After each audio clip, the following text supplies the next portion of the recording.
Mansell Washburn from South Bend Clutch, and today what we're going to show you in this installation video is we're going to show you how to assemble a dual disc clutch onto your vehicle when you've purchased one. So when you've bought a dual disc clutch and this is just a little bit intimidating, you may not know a whole lot about this. So what we're going to do is we're going to show you how to assemble this on the truck, not how to take the transmission out or any of that stuff. This is just how to assemble this. So, and Mansell's going to kind of walk us through this, and I just want to put a little side note in this. This is actually a ZF6 Chevrolet clutch. So we're going to talk just a little bit about this. This is the street dual disc for the Chevrolets with the ZF6 transmission in them.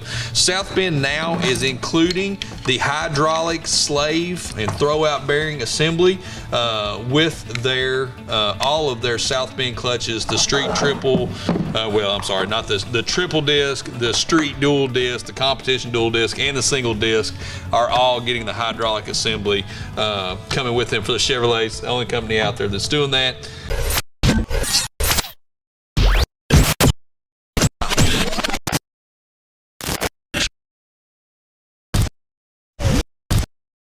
So let's talk just a minute about disassembly of the clutch. So when you get this clutch in the box, it is going to be fully assembled just like this. So we're going to talk to you just a little bit about disassembly today. I want to talk to you about this red mark that South Bend puts on this. Now this red mark, I'm going to let Mansell explain this to you, what this is actually for. The red mark, a lot of people believe that that red mark is for balance reasons. It is not for balance whatsoever. The flywheel is balanced to the motor. Everything else is a zero balance. What the red mark is for, you'll notice every dual disc you get, it's painted on the center plate slot. And that's because we want the customer to put that center plate back in the same slot that we put it in when we send it to you, because that's the slot that it drops in the smoothest. If you clock it the other way, a lot of times it won't drop in as smooth. Put it together like that, you step on your clutch pedal, often that center plate can hang up in the flywheel and cause the clutch not to release. Yep. So let's disassemble it now. So first thing you'll have to do before you install it on your truck vehicle, you're going to have to disassemble it. So when you're taking your pressure plate bolt out, your pressure plate is basically it's basically spring loaded, for lack of a better word. When when you have it torqued down to the flywheel, it has a pressure applied to it. So when we let the pressure off the pressure plate, we want to do it in a kind of a catty corner motions. I'll do one side, start letting pressure off of it, then I'll go opposite that. Just like you're tightening down a wheel on a vehicle. Nothing fancy here, just kind of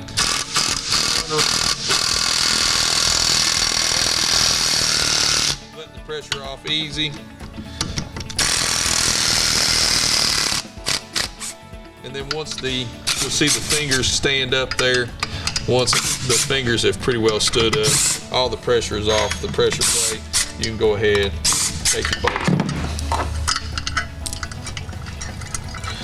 Now we're going to talk just a little bit about disc orientation as well as we disassemble this before we get underneath of the truck.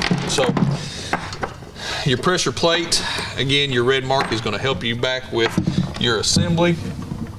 Okay, when you are looking at this, and that's actually funny because that disc was turned the wrong way, because we had this out, Mansell and I had this out, putting this together another way. But if you're taking your disc out of these, South Bend will mark pressure plate side for one. You can see the mark on that one. This is for our pressure plate side. And then you have your separator plate.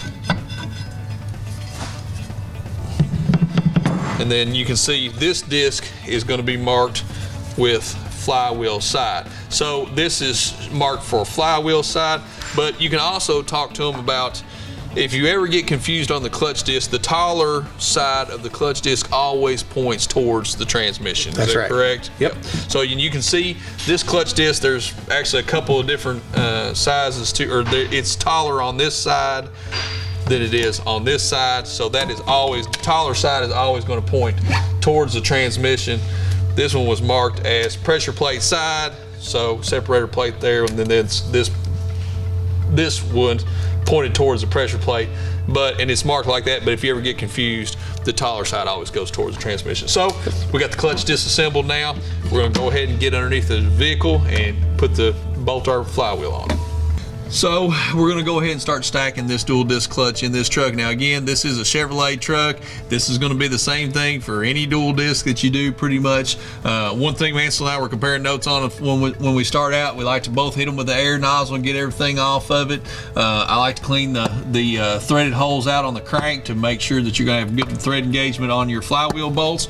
So we're going to go ahead and set the flywheel up here. Now you'll notice on the Chevrolets there's a dowel pin on here for alignment, so make sure that you get the dowel pin on there. 6.4s, Mansell, on the 6.4 flywheels, there's a mark on them that's for balance. Is that right? I know we've seen that before come out of balance. There we go. There we go. All right. So red Loctite on your flywheel bolts, kids. We'll go ahead and hang one.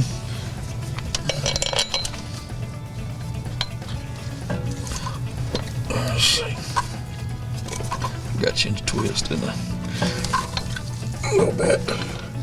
There it goes. All right. Once you get one flywheel bolt in there, and you know that you're safe. Good snug fit. Yeah, there you go. All right, we'll go ahead and get the rest of our flywheel bolts in here now and torque these down to 150 foot-pounds. Remember to Loctite these bolts for sure, and make sure that you have the flywheel that you're working with on the alignment dowel, if the truck has an alignment dowel.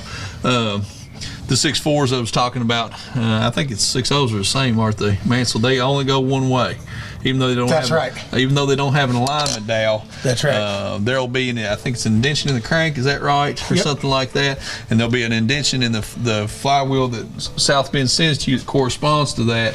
You need to make sure that you have those two lined up. If you don't, you have pretty serious vibration. So we're going to go ahead and torque these down. We'll be right back.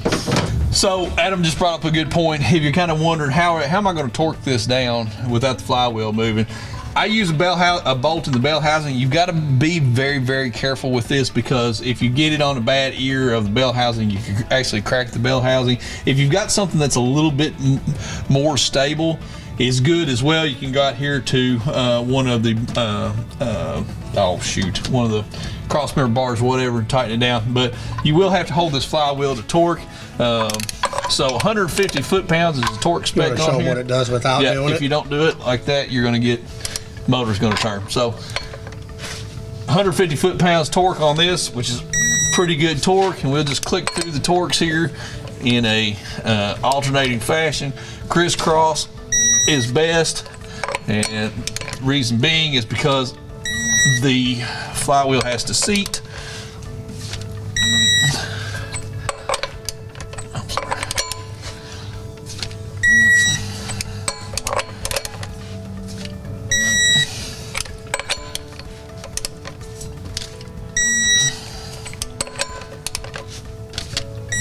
Okay. Before you assemble your clutch disc or put your clutch disc on the flywheel, we just want to kind of give you a little tip here about putting the clutch disc on the shaft of the transmission, just to make sure, number one, that you've got the correct clutch disc, and number two, that the splines inside of the clutch disc are going to engage the splines on your transmission correctly, and they're going to move freely on side of the clutch disc. Also give you a little tip here: when you're handling clutch discs, and this isn't that big of a deal, make sure your hands are clean and dry and don't have any grease on them, and try not to touch the buttons of the clutch disc, because you're just getting grease and oil on the clutch buttons. You don't have to. Hold it by any other part of the clutch disc other than the button. So I'm going to slide this one on the input shaft here, so that's good, and that moves freely. I know that's the right clutch disc. Mansell's going to hand me the other one. I'm going to check it real quick just to make sure it goes on, moves freely, good to go. We got the right clutch disc, so we're ready to go into the truck. What I like to do, especially with a double disc clutch, even a triple disc, I like to set the whole stack up on a cart like this with the lineup tool. Makes it a lot easier to install it into the flywheel. And what you want to do, find your flywheel side and lay it down just like you're putting it onto the flywheel. Take your center plate, put it on there, however, just get it on there. Doesn't have to be special or anything like that. Double check, make sure you've got your pressure plate side facing up. And you just get your lineup tool through that one, get it in there. You can just stand it right up on a cart, get it through both discs. Try not to drop your tools when you're doing Drop it. your tools, that's right. Once you're all the way in there, the best thing to do is just find a buddy you got standing around or whatever to give you a hand. That's me. To line this up into the flywheel. Find your red mark on the ear. It's going to be right there on the flywheel, and then you just want to line that up, drop it in there. We'll take it from there. Okay. Set the cart out of the way. So your assist man, you got to have the pressure plate ready to go. So Mansel's going to go ahead and sit the assembly up there. Remember, he's going into the ear, the red ear mark for the assembly mark there. And on these street dual discs, you're going to want to watch these buttons too. These neoprene buttons, you're going to want to make sure that you don't go ramming that in there without the buttons lined up where they're supposed to be, because you will knock a button off there. All right. And there you are, all the way in there. So you turn, so you'll see Mansell turn that input shaft, the line-up tool there. That just lets him know that both the clutch discs are turning, we're engaged to everything. So what I'm going to do is I'm going to slip the pressure plate over, and he'll move his hand out. Don't knock your buddy's hand off here. And then we'll catch one or two bolts, just for safety's sake. No Loctite on pressure plate bolts. Pressure plate bolts go on this clutch in particular. You're going to get a lock washer on them. I'll trade you places, Mansell. Go over and we'll go to one of our upper holes here and just catch it. And once it's caught, you're in good shape. So now the trick to it is getting the line-up tool out. You cannot fully torque the pressure plate down with the line-up tool in it. If you do that, line-up tool is going to stay in it. You're not going to be able to get it out. So we'll show you how Mansell and I do this here. Put the rest of our pressure plate bolts in. You got any more? Yes, sir. And I gave you the one without the damn lock washer on it.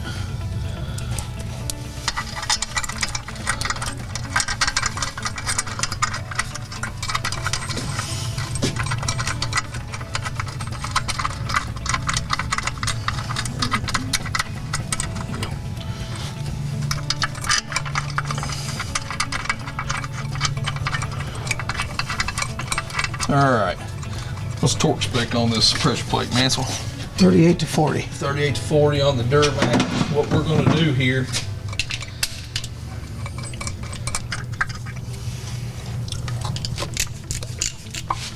another thing I like to do right before you get too much pressure on this pressure plates, while you can still move the disc, you can kind of eyeball this lineup tool in the center of your fingers.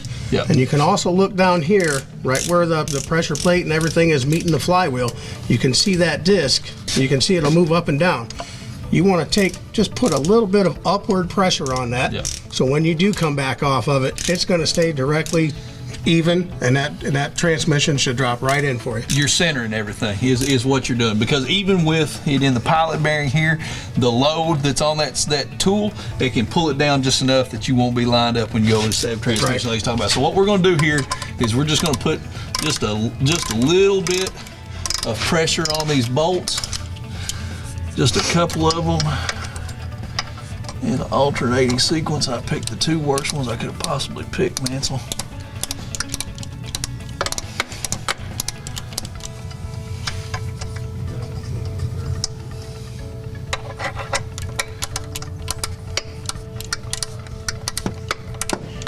Now with a little bit of pressure on this, when Mansell goes to release this, that lineup tool should stay right where he had it.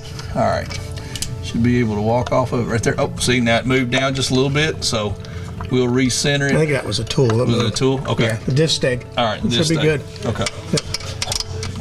We'll put just a little bit of pressure in it there, and then pull the lineup tool out. And we'll crisscross pattern this and go for the torque on this. Now, as we're going down, something I like to do, Mansell, we didn't even really talk about this. I'll take the lineup tool 2 or 3 times and I'll check it. I'll make sure I go all the way into the pilot hole Everything's good there. Comes in and out easy. And I'll keep laying on torque. When you watch that and you check that quite a bit, all that's doing is it's just going to make it 100% easier on you to be able to stab the transmission, to be able to put the transmission in and have good alignment on the transmission. That's right. Now, another thing we like to do when we're taking this down is these fingers. If this is a street style pressure plate or a diaphragm style pressure plate, we're going to want to watch these fingers as they go down. As you're torquing this pressure plate down, these fingers are actually going to go down, and that's going to load the pressure plate. Now, you want these fingers to go down evenly. When you're also all said and done on your torque, you want these fingers to be even. This is the same way on lever style. If it's a 4-lever style pressure plate, when you get done, when you got all your torques down, you want all 4 of those levers to be laying pretty flat and even, and you'll know what you're looking for here as you go through. So go ahead and catch these other bolts up, and you'll see. I don't know if Adam can see it as he's thinking, if he zooms in there, but as I'm torquing this down, you can see as you get to a certain point, they'll really start dropping. Yeah, they'll really start pulling. There you go. Let's see how that pulls down there. So, Can you go cut that air compressor off? sorry, Big red button. hit the big red button, basically. Yeah. All right. So we pulled that down. So now you can look at that. You can see where that's even on one side and not even on the other.